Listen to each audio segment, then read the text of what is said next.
आप जानते होंगे कि जब ईद का चांद नज़र आना होता है तो पेशावर में पहले से नज़र आ जाता है। तो यहाँ पर इनको लगता है कि कल के मैच की अभी से कुछ अंदाज़ा हो गया कि जीत कौन रहा है। तो आपकी टीम कौन कौन सी है भाई, कौन कौन किस किस को सपोर्ट कर, ये जो साहब बैठे हुए हैं जैसे इनसे पूछें ये कौन सी टीम को सपोर्ट कर रहे हैं। ये बिल्कुल जो एक बिल्कुल नुकर का कॉर्नर वाली साइड पे एक कोने में है, आप किस टीम को सपोर्ट कर रहे हैं भाई?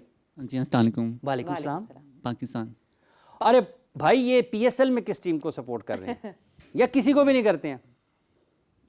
सारी को करता हूँ, सारी टीम्स को, सारी टीम्स को। पाकिस्तान पाकिस्तान को ये है पाकिस्तान का जज्बा। क्या बात है जी, क्या बात है, क्या बात है। और ये देखें जी, आपके लिए तालियां, बहुत सारी तालियां, इनके लिए बहुत तालियां लगाएं क्योंकि इन्होंने मेरा ख्याल अपने रोज़ा रखा हुआ है, बताना नहीं है किसी को कि कौन सी टीम है इनकी।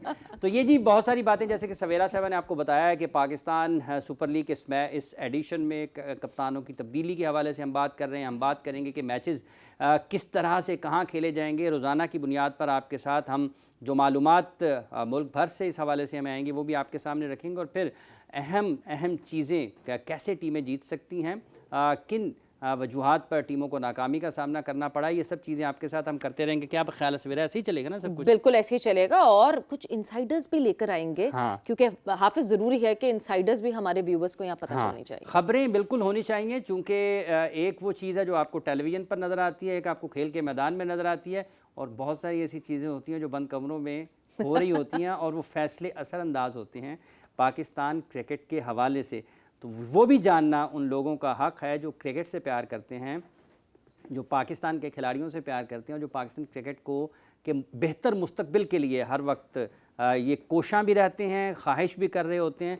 तो वो चीज़ें भी आप तक हम ज़रूर लाएंगे और ये हमेशा से हम आपके साथ शेयर करते ही रहे हैं। कैसा? बिल्कुल। और जो जैसे बंद कमरों में जो चीज़ें होती हैं या ड्रेसिंग रूम की जो खबरें होती हैं वो कभी किसी चिड़िया के ज़रिए, कभी फाख्ता के ज़रिए, कभी कोई खरगोश, कोई ना कुछ घूमता फिरता हम तक हमारे कान में वो खबर दे जाता है। तो यस, वो खबरें ज़रूर यहाँ पे शेयर होंगी। मगर जब हम PSL 9 की बात करते हैं, बहुत सारी चेंजेस हुई, बहुत सारी इधर से उधर शफलिंग हुई, कौन खिलाड़ी किधर चला गया, कौन खिलाड़ी कौन सी जर्सी में कौन से कलर में दिखेगा, अभी ये कोई तकरीबन 1 हफ्ता लगेगा सबको इसको एब्जॉर्ब करने में कि कौन कहाँ चला गया, कौन कहाँ किसका कप्तान बन गया और कहाँ कौन दूसरा जो है जो इतने सालों से एक टीम में था वो किसी और टीम में चला गया। सो ये सारी रिप्लेसमेंट पे हम बात करेंगे। मगर मेरा ख्याल से डिस्कशन का आगाज करते हैं हाफिज, और वो कैप्टन से करते हैं, बिकॉज कैप्टन में भी हमें तब्दीलियां देखी हैं। इस दफा अगर हम सीजन 9 की बात करें और द मोस्ट सीजन्ड कैप्टन हमें तब्दील होता हुआ देखा, which is Quetta Gladiators and which is the buzz right now of PSL 9 that Shane Watson announcing कि हाँ। और ये दो चीज़ें हुई, एक गैर मुल्की कोच थे कोयटा के और उन्होंने गैर मुल्की जो खिलाड़ी था उसको कप्तान बनाया पाकिस्तान सुपर लीग की इस एक ऐसी फ्रेंचाइज में जो कि सरफराज की वजह से लोग उनको बहुत ज़्यादा पसंद करते थे। और सरफराज और वो जो उस टीम की मैनेजमेंट है, जो उसके मालिकान हैं, उन सब के नज़दीक दोनों का आपस में जो ताल्लुक़ था वो एक बहुत ही एहतराम भी था, जज्बाती वाबस्तगी भी थी। और ये भी अब लगता है कि शायद लोग जिस तरह से बात कर रहे हैं कि नदीम उमर साहब ने कितने भारी और दिल के साथ कितना बड़ा पत्थर रखा होगा और उन्होंने ये फ़ैसला किया होगा कि सरफराज की जगह पर उन्होंने किसी और को कप्तान मुकर्रर करना है। लेकिन आपका क्या ख्याल है, वाकई कुछ मिसमैनेज हुआ? क्योंकि लोगों का ये ख्याल, अगर हम देखते हैं कुछ सहाफ़ी हज़रात भी हैं वो भी अपनी ख्यालात का इज़हार कर रहे हैं कि इसको ज़्यादा बेहतर तरीके में इसका ऐलान किया जाता। तो आपकी एक आपने 8 साल तक अगर किसी टीम की कप्तानी की है और उसी नवे एडिशन में जब ट्रॉफ़ी की तकरीब रुनमाई हो रही है वहाँ पर भी आप अपनी टीम की नुमाइंदगी कर रहे हैं, लेकिन उसके कुछ घंटों बाद मंजर बदलता है और सरफराज कप्तान नहीं रहते हैं। बिल्कुल, मतलब जैसे एकदम से कहानी में कोई ट्विस्ट आ गया और एकदम से एक तब्दीली हो गई। क्योंकि आखिरी वक्त तक, जब तक हमारी नदीम उमर साहब से बात होती रही, तो उन्होंने कहा मैं कुछ नहीं सोच रहा, कप्तानी में कोई चेंज नहीं होगा, Sarfaraz would be leading Quetta Gladiators because Sarfaraz has been leading Quetta Gladiators since PSL 1। मगर हाफिज क्या ही अच्छा होता, हम हमेशा कम्युनिकेशन गैप की बात करते हैं जो कि पाकिस्तान क्रिकेट का एक बहुत बड़ा एलिमेंट है, और उस कम्युनिकेशन गैप यहाँ पे भी दिखा वो PSL 9 में, बिकॉज कोयटा ग्लैडिएटर्स की टीम में क्या ही अच्छा होता कि सरफराज खुद राइली रोसो को ऑप्ट करते और खुद अपना जो कैप्टन का बैटन है वो आगे देते, तो वो ज्यादा ये भी बिल्कुल उसी तरीके से एक बहस है कि अगर हम पाकिस्तान की सतह पर बात करते हैं कि पाकिस्तान क्रिकेट बोर्ड अगर अपने खिलाड़ियों के बारे में कोई फैसला करता है या कोई फैसला करने जा रहा होता है तो एक राब्ते का फुकदान है, हम आहंगी का फुकदान है, वो नज़र आता है। वही पाकिस्तान सुपर लीग की इस फ्रेंचाइज में कप्तानी के मामले में आया। ये ज़रूर बात थी कि जैसे आपने कहा, बात हो रही है कि इसको थोड़ा सा बेहतर तरीके से इस मामले को सुलझाया जा सकता था या इसका फैसला किया जा सकता था। यकीनी तौर पर ये चीज़ें सरफराज की कानों में भी होंगी, उनको भी पता होगा कि उनकी कप्तानी तब्दील करने के हवाले से बात हो रही है। ये भी एक बेहतर रास्ता था कि वो खुद अपना फैसला उससे पहले ही सुना देते, बजाय इसके कि जब लोगों में खबरें आ गई, ये पता चल गया कि कप्तान तब्दील हो रहा है और आपने फिर उसका फैसला उस वक्त ही किया कि अगर आप ना करते तो वो ऐलान कर देते बिल्कुल कि जी हम हटा रहे हैं। और हम वो किया भी है उन्होंने, हम हटा रहे हैं और उनको लगा रहे हैं। तो ये एक बेहतर सोच जरूर थी दोनों तरफ से। अगर वो फैसला बेहतर अंदाज में करते या कप्तान खुद से ये फैसला कर लेते कि उनको रोसो के हवाले कर देनी चीज़ें, तो ये इतनी ज़्यादा जो बात हो रही है ना कि उनको मुनासिब अंदाज में उनको खुदा हाफिज नहीं कहा गया, जैसे मोहम्मद हफीज़ को कहा जी, जैसे मोहम्मद हफीज़ को कहा है। मोहम्मद हफीज ने वैसे बड़े दिल बर्दाश्ता होकर वो ट्वीट की है कि 4 साल का मुझसे कमिटमेंट किया गया था, बट 2 साल तक ही मेरा वो टेन्योर रहा। वैसे जितनी अनसर्टेनिटी दो टूर्स, 2 मैचेस जो उन्होंने 2 महीने का ही वो टेन्योर रहा उनका। तो जितनी अनसर्टेनिटी उस वक्त बोर्ड में थी, जिस तरह चेयरमैन बदल रहे थे, हमने पिछले 1 साल में मतलब चेयरमैन की तादाद बदलते हुए देखी है, तो ऑब्वियसली उसी तरह हफीज का फ्यूचर भी इसी तरह ही हफीज का मुस्तकबिल ऐसा है। लेकिन ये जितने भी लोग यहाँ पर बैठे हैं, किसी को सरफराज अच्छा नहीं लगा। सरफराज के लिए तालियां कर दे थोड़ी, ताकि उनको सरफराज को ये तो लगे कि लोग उसको अभी भी याद करते हैं। ऐसा तो नहीं है कि वो कहें कि एक सरफराज यहाँ पर खेल रहे हैं, एक सरफराज उधर खेल रहे हैं, एक सरफराज नवाज साहब की आपको 1 रन पे इतनी विकेटें याद आ जाएं। तो ये बिल्कुल अपनी जगह पर एक मौजूद है कि जिस तरह से मोहम्मद हफीज़ का जिक्र किया आपने, कि उन्होंने कहा कि मुझे 4 साल का मुआहदा मुझे लाया इसलिए गया कि मैं 4 साल तक काम करूँगा, और 2 ही महीने गुजरे, बमुश्किल गुजरे।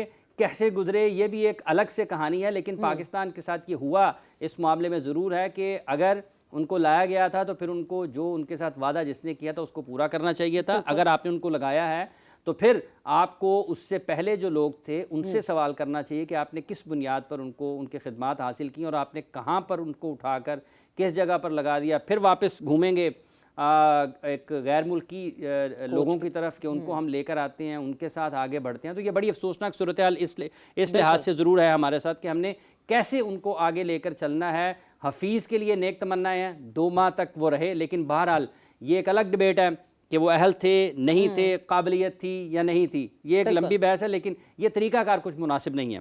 बिल्कुल, और मतलब स्टेबिलिटी हम हमेशा ही मांगते हैं, बिकॉज हम एक लाफिंग स्टॉक बने में दुनिया में और हमें नहीं बनना चाहिए वो लाफिंग स्टॉक।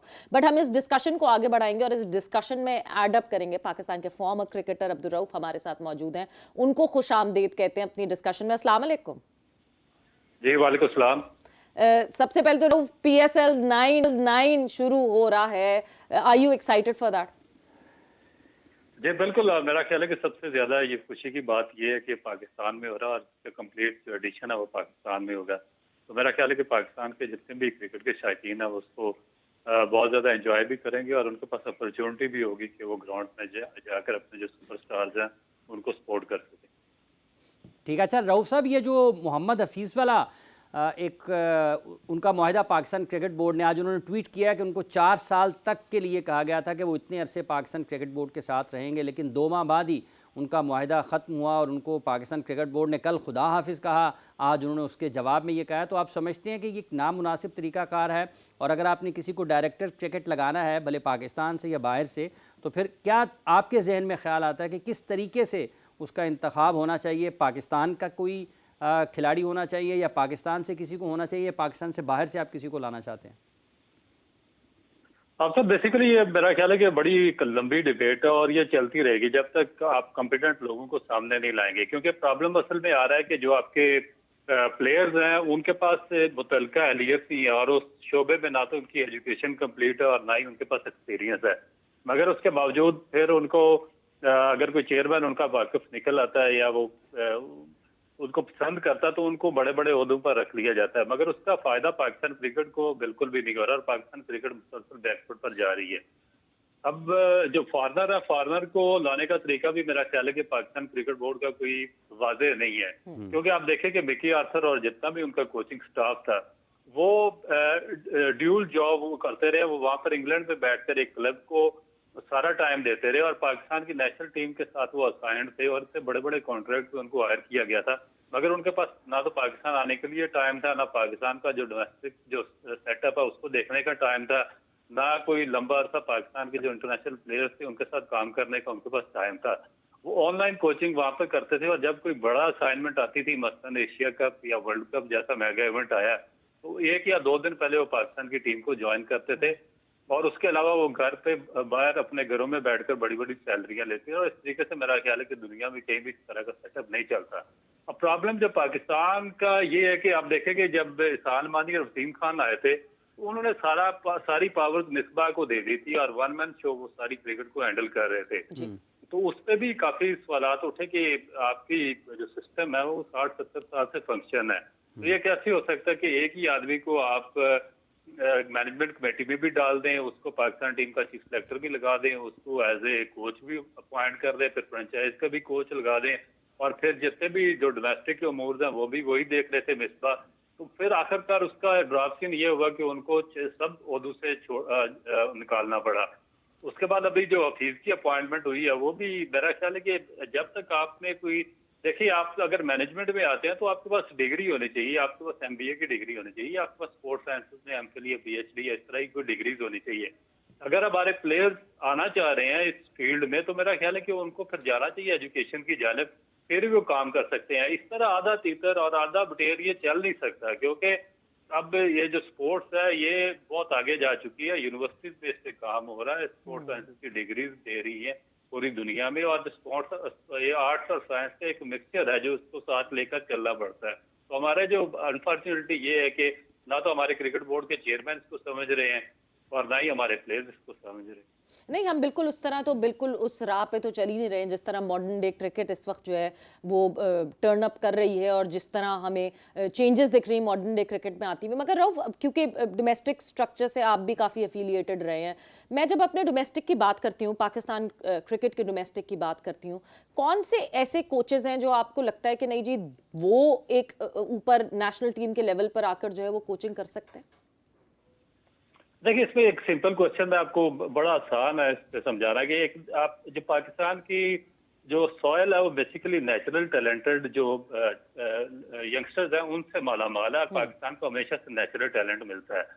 अब प्रॉपरली होना क्या चाहिए कि उनको हम मैनेज किस तरीके से करना, उनको डेवलप किस तरीके से करना, उनको साइकोलॉजिकल लेवल उनका किस तरीके से बेहतर करना है ताकि वो पाकिस्तान के काम आए, वो अच्छे क्रिकेटर्स के साथ अच्छे इंसान बने और पाकिस्तान के क्रिकेट को अपलिफ्ट करें।